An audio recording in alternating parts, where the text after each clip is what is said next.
Good day, everyone. This is RJ Vicacanog, a student of Mindanao State University Buug campus. Now, let's continue the discussion on the Lesson 2, the Science, Technology, and Nation Building.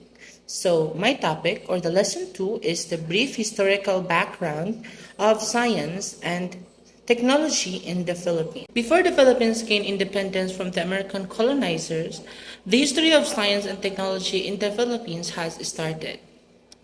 First, it is defined what is science. Science in school focuses on understanding different concepts related to the human body, plants, heavenly body of water, and air.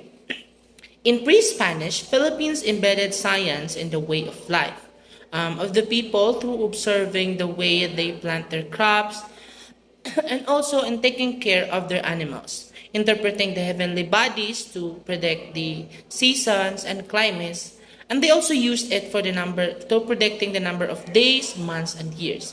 They also used it in preparing the soil for agricultural purposes that leads them to the discovery of medicine using plants. Now let us define what is technology. Technology in school focuses on developing tools that makes our life easier. It used by the people in building houses, irrigations, and developing tools. Also, the pre-Spanish people developed tools for planting, hunting, cooking, fishing, or for fighting their enemies during war of tribal conflict. And they also developed tools for transportation, both on land and water. So also, they use technology in creating musical instruments. Now let's discuss the different factors that influences the development of science and technology in the Philippines. The Metal Age. It had a significant influence on the lives of the early Filipinos. Sophisticated designs of gold and silver jewelry, ceramics, and metal tools prove that there is really development of technology in our country in the Middle Age. Now, the trading. Trading with China, Indonesia, Japan, and other nearby countries have influenced the lives of the Filipinos by providing different opportunities for cultural and technological exchange. Next is the Spanish era. Filipino developed ways to replicate the technology using indigenous materials. And we also have the galleon trade. Galleon trade brought additional technology and development in the Philippines. A galleon trade was a government monopoly sailed by Miguel de Lopez de Legazpi.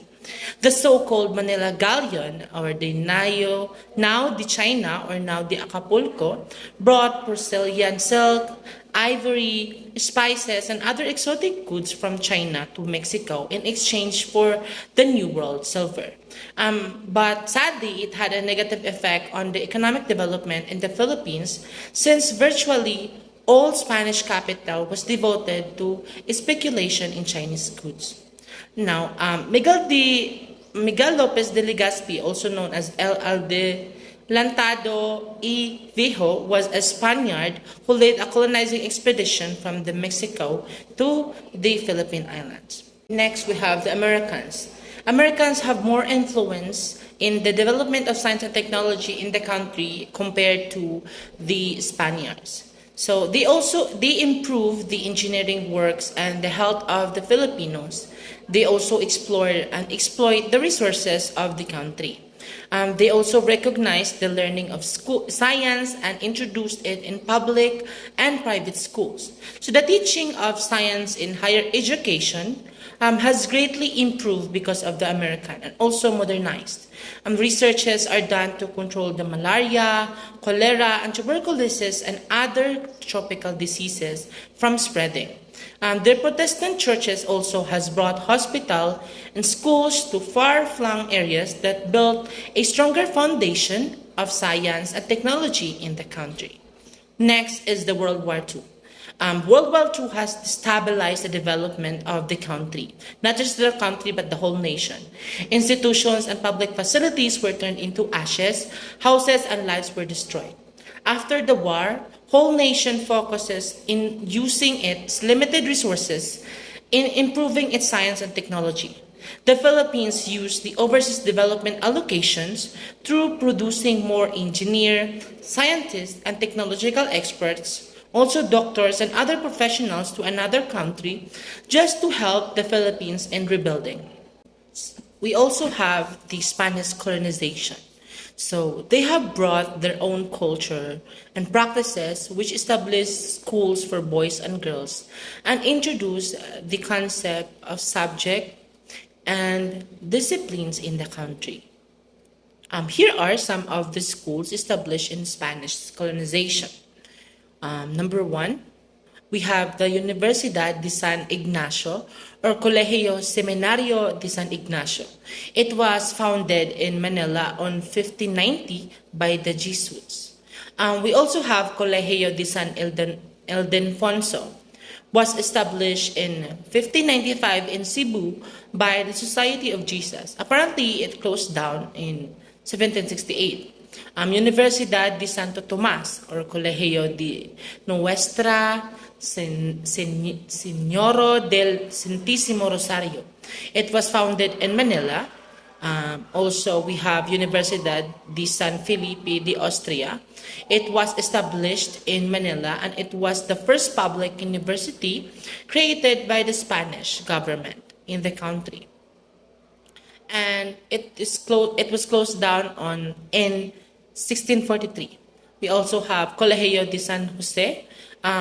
It was founded on 1601 by the Jesuits and known as the Ateneo de Manila University.